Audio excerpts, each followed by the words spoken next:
ஓம் நம சிவாய நமக. தென்னாடுடைய சிவனே போற்றி, எந்நாட்டவர்க்கும் இறைவா போற்றி. நாளைய தினம் ஒரு மிகவும் முக்கியமான ஒரு நாள். நம்மளுடைய வாழ்க்கையில் உள்ள அனைத்து கஷ்டங்களும் நீங்கி நல்லதோர் ஒரு புதிய தொடக்கத்தை ஆரம்பிக்கின்ற தைப்பொங்கல் திருநாள் நாளைய தினம் வருகின்றது. இந்த தைப்பொங்கலில் எந்த நேரம் நம்ம பொங்கல் வைக்கணும், என்னென்ன வழிபாடு செய்யணும், நம்மளுடைய கஷ்டங்கள் எல்லாம் தீர்வதற்கு என்ன செய்யணும் அப்படிங்கிற ஆன்மீகம் சார்ந்த பதிவு தான் நம்ம இன்றைக்கு தெரிந்து கொள்ளப் போகிறோம். இந்த பதிவை முழுவதுமாக பாருங்கள். பொங்கல் வைக்கின்ற நேரம் எல்லாம் சரியாக நோட் பண்ணி நாளைய தினம் இந்த வழிபாடு முறைகளை செய்யுங்க. நாளையோட நம்மளுடைய கஷ்டங்கள் எல்லாமே தீர்ந்து அந்த சூரிய உதயமானது, சூரிய பகவான் நாளைக்கான அந்த உதயத்தை நமக்காக கொடுப்பார் அப்படிங்கிறதான். அதனால் முழு நம்பிக்கையோடு இந்த வழிபாடு செய்யுங்க, நல்லதே நடக்கும் அப்படிங்கிறதான் நிதர்சனமான உண்மை. வாங்க அது என்ன என்பதை இந்த பதிவில் தெரிந்து கொள்ளலாம். நம்மளுடைய சேனலுக்கும் நம்ம சிவன் கோயில் சேனலுக்கும் முதன்முறையாக வர்றவங்க சப்ஸ்கிரைப் பண்ணி மறக்காமல் உங்களுடைய நண்பர்களுக்கும் இந்த பதிவானதை பகிர்ந்து கொள்ளுங்கள். 2025ஆம் ஆண்டு பிறந்திருக்கும் நிலையில் மகர சங்கரசாந்தி எனப்படும் தைப்பொங்கல் திருநாள் வரவிருக்கின்றது. விவசாயிகள் அறுவடை செய்து மகத்தான மகசூலை பெற்று சூரிய பகவானுக்கு நன்றி செலுத்தும் விதமாக கொண்டாடப்படும் இந்த பொங்கல் திருநாளை அவர்களுடன் நாமும் சேர்ந்து ஒவ்வொரு வருடமும் உணவளித்த சூரிய பகவானுக்கு நன்றி செலுத்தும் வருகின்றோம். இந்த ஆண்டும் எந்த நேரத்தில் பொங்கல் வைத்து வழிபடுவது சிறப்பான பலன்களை தரும் அப்படிங்கிறத தெரிந்து கொள்ளலாம். 30 முக்கோடி தேவர்களுக்கும் ஆடி முதல் மார்கழி மாதம் வரையிலான இந்த 6 மாத காலம் பார்த்திங்கன்னா தட்சிணாய காலம் என்றும், அதாவது இரவு பொழுதாகவும், தை முதல் ஆணி வரையிலான 6 மாத காலங்கள் உத்தராயண காலம் என்றும், அதாவது பகல் பொழுதாகவும் இருக்கும் என்று சாஸ்திரங்கள் கூறுகிறது. 2025ஆம் ஆண்டு இந்த தை மாதம் பூச நட்சத்திரம் கும்ப லக்னத்தில் பார்த்திங்கன்னா பிறக்க இருக்கிறது. தை மாதம் பிறக்கும் முதல் நாள் தேவர்களுக்கு உத்திராயண காலம் துவங்க இருக்கின்றது. வாழ்வில் இருக்கும் இருள் நீங்கி ஒளிமயமான எதிர்காலம் துவங்கக்கூடிய இந்த நல்ல நாளில் சூரிய பகவானுக்கு நன்றி செலுத்தி பொங்கல் வைத்து வழிபாடு செய்தால் சகலவிதமான சௌபாக்கியங்களும் நமக்கு கிடைக்கும் என்பதுதான் நம்பிக்கை. இவ்வருடம் தை மாதம் பிறக்கும் பொழுது சுக்கிரஹோரையில் பொங்கல் வைத்தால் சுபயோக புண்ணியங்கள் கிடைக்கும் என்பது ஐதீகம். சுக்கிரஹோரை செவ்வாய்க்கிழமை பார்த்திங்கன்னா காலையில் 8 மணியிலிருந்து 9 மணி வரையிலான காலமாக இருக்கின்றது. இவ்வருடம் இந்த நேரத்தில் பொங்கல் வைத்தால் யோகமாக அமையும் அப்படிங்கிறதான் நிதர்சனமான உண்மை.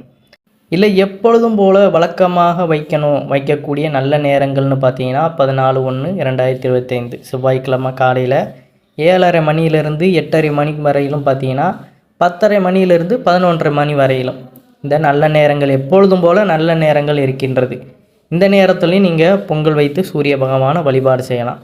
முடிந்தவரை இந்த சுக்கிரஹோரையில் 8 மணியிலிருந்து 9 மணி வரையிலான காலத்தில் நீங்கள் பொங்கல் வைத்தால் அந்த காலம் நமக்கு நல்ல ஒரு புண்ணிய பாக்கியங்கள் கிடைக்கக்கூடிய காலமாக இருக்கும். அதனால் உங்களுக்கு நேரத்துக்கு தகுந்தாப்பில் எந்த நேரத்தில் வைக்க முடியுமோ காலையில் பார்த்தீங்கன்னா பார்த்துக்கிட்டு வைப்பது மிகவும் சிறப்பு. பொங்கல் வைக்கும் முறை அதான் கட்டாயம் பார்த்தீங்கன்னா அனைவரும் தெரிந்து கொள்ளணும். பொங்கல் வைக்கின்ற நேரம் பார்த்துக்கிட்டோம், பொங்கல் எப்படி முறையாக வைக்கணும் அப்படிங்கிறதையும் நம்ம தெரிந்து கொள்ளலாம். பசுஞ்சாணத்தால் மேடை அமைத்து அதில் பசுஞ்சாண பிள்ளையார் வைத்து முதலில் வழிபட வேண்டும். பசுஞ்சாணத்தால் மேடை வச்சு அதற்கப்புறம் பார்த்திங்கன்னா அந்த பசுஞ்சாணத்திலேயே பிள்ளையாரை பிடித்து முதல்ல வழிபாடு செய்யணும். 2 பசுஞ்சாண பிள்ளையார் தயார் செய்து கொள்ள வேண்டும். அவருக்கு மஞ்சள் சந்தன குங்குமம் இட்டு கொள்ளுங்கள். பூசணி பூ போன்றவற்றாலும் மேடையை அலங்கரிக்கலாம். பொங்கல் கோலம் வாசலில் போடுவது போல இம்மேடையிலேயுமே சூரிய கோலம் வரைய வேண்டும். பின்னர் தலைவாழை இலை போட்டு அதில் காய்கறிகளும் பழங்களும் வைத்து பிள்ளையாரம் முதல வழிபாடு செய்து கொள்ள வேண்டும். செம்பருத்தி பூ பிள்ளையாருக்கு பார்த்திங்கன்னா சிவப்பு நிற பூக்களால் அர்ச்சனை செய்ய வேண்டும். அதனால் உங்களுக்கு எப்படி கிடைக்குதோ இந்த சிவப்பு நிறத்தில் ஏதாவது பூ, செம்பருத்தி பூ எதுனாலும் அதை வைத்து பிள்ளையாரை முதல்ல வணங்கி அதற்கப்புறம் நம்ம ஏற்கனவே தயார் பண்ணி வச்சுருக்க அந்த புது பானையில் வழக்கம் போல் மஞ்சள் கொத்து கட்டி பொங்கல் தயார் செய்து குலவை சத்தம் போட்டு சூரிய காயத்ரி மந்திரம் உச்சரித்து சூரிய பகவானை நோக்கி நன்றி செலுத்தி வழிபட வேண்டும். சூரிய காயத்ரி மந்திரத்தையும் நம்ம இந்த பதிவில் தெரிந்து கொள்வோம். ஆதித்யாய வித்மகே மார்த்தண்டாய தீமகே தன்னு சூரிய பிரசோதயா. இந்த மந்திரத்திற்கான பொருள் பார்த்தீங்கன்னா, அதாவது நாளைய உண்டாக்கும் சூரிய தேவனை உன்னை தியானிக்கின்றேன். எனக்கு உயர்ந்த புத்தியையும் உயர்ந்த வாழ்க்கையையும் கொடு. மேலும் சூரிய பகவானே என் மனதை ஒளிரச் செய்து என் வாழ்க்கையும் ஒளிரச் செய்வாயாக. இதற்கான பொருள் பார்த்தீங்கன்னா இதுதான். நாளைய தினம் இந்த மகர சங்கராந்தியில் நாமும் சூரியனுக்கு இவ்வாறு நன்றி செலுத்துவதன் மூலம் குடும்பத்தில் சுபிட்சம் நிலைக்கும், துன்பங்கள் மறைந்து வறுமை நீங்கி சுகபோக வாழ்க்கை கிட்டும். உற்றார் உறவினருடன் நண்பர்களுடன் மகிழ்ந்து உரையாடி இந்த பொங்கலை பார்த்தீங்கன்னா அனைவருமே இனிமையாக கொண்டாட வேண்டும் அப்படிங்கிறதான் நிதர்சனமான உண்மை. இன்றைய தினம் அதே போல் போகி பண்டிகையும் வருது. போகி பண்டிகையில் நம்மளுடைய வீட்டில் இருக்க பழைய பொருட்கள் எல்லாத்தையுமே கொண்டு போய் தூர போட்டுருங்க. வீட்டில் இருக்க எல்லா விதமான பழையது, வீட்டில் இருக்கின்ற யூஸ் பண்ணாத எந்த ஒரு பொருளாக இருந்தாலும் அது எல்லாமே பார்த்திங்கன்னா இன்றைக்கே அதை மாற்றி விடுங்க. எல்லாத்தையும் கொண்டு போய் தூக்கி போட்டுருங்க. அந்த பொருட்களோடு நம்மளுடைய தீய எண்ணங்கள், தீய பழக்கங்கள் எதுவாக இருந்தாலும் அந்த தீய செயல்னு தெரியும் பார்த்தீங்களா, அது எல்லாத்தையுமே நம்ம அடியோடு இந்த போகியிலே போட்டு எரித்து விட்டு நாளைய தினம் அந்த சூரிய உதயத்தை நல்லபடியாக வரவேற்று அதற்கடுத்த நாள்கள் பூராமே நல்லபடியாக செல்லணும் அப்படின்னு இந்த தைப்பொங்கல் திருநாளை நம்ம கொண்டாடும் பொழுது நம்ம வாழ்க்கைக்கு தேவையான வசந்தத்தை அந்த சூரிய பகவானும் அந்த தேவர்களும் நமக்கு அருள்வார்கள் அப்படிங்கிறதான் நிதர்சனமான உண்மை. அதே போல் பார்த்திங்கன்னா பொங்கல் அன்று பெண்கள் கடைபிடிக்க வேண்டிய சில விஷயங்களையும் நம்ம இந்த பதிவில் தொடர்ந்து பார்க்கலாம். ஏன்னா முறைப்படி பொங்கல் வைப்பதிலிருந்து எல்லாத்தையுமே பெண்கள் தான் பார்த்திங்கன்னா சிறப்பாக செய்வார்கள். அவர்கள் இதையும் தெரிந்து கொண்டு பொங்கலை சிறப்புடன் செய்வது மிகவும் சிறப்பு. நாளை முடிந்தவரை பார்த்திங்கன்னா ஒரு புது மண் பானையில் தான், அதாவது மண்பானையில் பொங்கல் வைப்பது தான் மிகவும் சிறப்பு. மண்பானையில் பக்குவமாக பொங்கல் வைக்க தெரியாது என்பவர்கள் கற்றுக்கொள்ளுங்கள். இல்லை எங்களுக்கு அது வாய்ப்பே இல்லை அப்படின்னு பார்த்தீங்கன்னா மண்பானையில் வைக்கக்கூடிய அளவுக்கு எங்களுக்கு அனுபவம் இல்லை அப்படின்னு சொல்கிறவர்கள் ஒரு பித்தளை செம்பிலாவது பார்த்தீங்கன்னா பொங்கல் வைப்பது நல்லது. அதுவும் இல்லை என்பவர்கள் சில்வர் சொம்பில் மஞ்சள் குங்குமம் போட்டு வைத்து அதற்கு மஞ்சள் கொத்து கட்டி கூடுமானவரை பாரம்பரியத்தை பின்பற்றுங்கள். இதற்கெல்லாம் வழியே இல்லை என்பவர்கள் மட்டும் குக்கரில் பொங்கல் வைத்து கொள்ளுங்கள். அதற்காக குக்கரில் பொங்கல் வைத்தால் தவறா என்று கேட்க வேண்டாம், தவறு கிடையாது. முடிந்தவரை முன்னோர்கள் சொன்னதை பின்பற்றுவோம். ஏன்னா வருடத்திற்கு ஒரு நாள் தான் நம்ம இந்த முறையை பின்பற்றுவோம் மண்பானையில் பொங்கல் வைப்பது. அதனால் இந்த விசேஷமான நாட்களில் வெளியே வந்து, அதாவது வாசலில் கோலம் போடுவோம் பார்த்தீங்களா, அந்த இடத்துல வந்து சூரிய பகவானை அந்த தரிசனம் செய்து கொண்டே பொங்கல் வைப்பது தான் மிகவும் சிறப்பு. அதற்காக தான் நம்ம இப்படி சொல்வது. அடுத்ததாக பொங்கல் அன்று சர்க்கரை பொங்கல் வைப்பது சிறப்பு. கூடவே சேர்த்து பொங்கசோறு வைப்பதும் சிறப்பான பலனை கொடுக்கும்.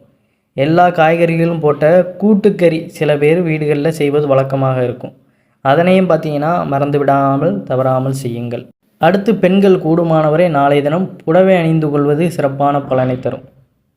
அதிலும் காட்டன் புடவைகள் நாளைய தினம் பார்த்திங்கன்னா அணிந்து கொண்டால் உங்களுக்கு ரொம்ப ரொம்ப நல்லது. இந்த பொங்கலுக்கு காட்டன் புடவையை உடுத்தி பொங்கல் பண்டிகையை கொண்டாடி தான் பாருங்களேன் என்ன நடக்குது என்ற அதிர்ஷ்ட காத்து நிச்சயம் பார்த்திங்கன்னா உங்கள் பக்கம் வீசும் அப்படிங்கிறதான். நிச்சயம் நல்லது நடக்கும். அதிலும் பார்த்திங்கன்னா குறிப்பாக ஆரஞ்சு நிறம், பச்சை நிறம் இந்த நிறத்தில் புடவையை உடுத்தி கொண்டு பொங்கல் கொண்டாடுவது மிகவும் சிறப்பு. அடுத்து பொங்கல் அன்று பார்த்தீங்கன்னா நீங்கள் உங்களுக்கு தெரிந்தவர்கள், சொந்த பந்தங்கள் இவர்களுக்கு எல்லாமே உங்களால் முடிந்த காசை கொடுக்கணும். சித்தப்பா பசங்க, பெரியப்பா பசங்க, மாமா இப்படின்னு சில சொந்தங்களின் பிள்ளைகள் எல்லாம் இருப்பார்கள். பொங்கல் என்றாலே உறவுகள் வீட்டிற்கு செல்வோம் அல்லவா? அப்படி செல்லும் பொழுது அந்த குழந்தைகளுக்கு அங்கு இருக்கும் உங்களுடைய உறவுகளுக்கு உங்கள் கையால் முடிந்த அந்த பொங்கல் காசை கொடுங்கள்.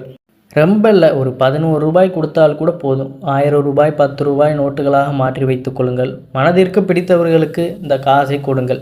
இந்த காசு எல்லாம் பல மடங்காக உங்களுக்கு திரும்ப வருமானமாக திரும்பும் அப்படிங்கிறதான் ஒரு நிதர்சனமான உண்மை. இதுதான் பொங்கல் காசு, மனதில் சந்தோஷத்தை பொங்கி வழிய வைக்கக்கூடிய ஒரு காசு அப்படிங்கிறது. அந்த பொங்கல் தினத்தில் நம்ம மற்றவர்களை எந்த அளவுக்கு பொங்க வைக்கிறோமோ, அந்த மன குளிர வச்சு அவர்களுடைய மனதை எந்த அளவுக்கு பொங்க வைக்கிறோமோ அந்த அளவுக்கு நம்மளுடைய சந்தோஷமான வாழ்க்கை அமையும் அப்படிங்கிறதான் ஒரு கூற்று. அதே மாதிரி வீட்டில் இருக்கும் ஆண்களுக்கும் சில கடமைகள் இருக்கிறது. உங்களுடைய உடன் பிறந்தவர்களுக்கு புடவை எடுத்து கொடுக்கணும். இந்த விஷயத்தில் கணக்கு பார்க்காதீங்க. உங்கள் தகுதிக்கு ஏற்றவாறு உங்கள் உடன் பிறந்த சகோதர சகோதரிகளுக்கு உங்கள் கையால் புடவை வாங்கி கொடுப்பது பார்த்தீங்கன்னா அவர்களுடைய மகிழ்ச்சி உங்களுக்கு இன்னும் பெரும் மகிழ்ச்சியாக வந்து சேரும் அப்படிங்கிறது. மேற் சொன்ன ஆன்மீகம் சார்ந்த பொங்கல் விஷயங்களை நாளைய தினம் சிறப்பாக அனைவருமே காலையிலிருந்து கொண்டாடுங்க. நாளைக்கு பிரம்ம முகூர்த்தத்திலே எழுந்து கொள்வது இன்னும் சிறப்பாக இருக்கும். எழுந்து நாளைய தினம் முழுவதுமாகவே இறைவனையே துதித்து கொண்டு பாடிக்கொண்டு தைப்பொங்கல் திருநாளை வரவேறுங்க. அனைவரும் எப்பொழுதும் நலமோடு வாழ்வீர்கள் அப்படிங்கிறதான் நிதர்சனமான உண்மை. மேற்கூறிய விஷயங்களை கட்டாயம் அனைவருமே பின்பற்றி பாருங்கள். நாளையிலிருந்து அனைவருக்கும் ஒளிமயமான வாழ்க்கையானது அமையும் அப்படிங்கிறதுல எந்த ஒரு சந்தேகமும் கிடையாது. இந்த தகவல் உங்களுக்கு பிடிச்சிருக்கும். மேலும் இது போல் பல தகவல்களை தெரிந்து கொள்வதற்கு தொடர்ந்து நம்மளுடைய சேனலை சப்ஸ்கிரைப் செய்து வைத்துக்கொள்ளுங்கள். அனைவரும் என்றும் இறையருள் பெற்று நலமுடன் வாழ வேண்டும். நன்றி, வணக்கம். ஓம் நம சிவாய நமக.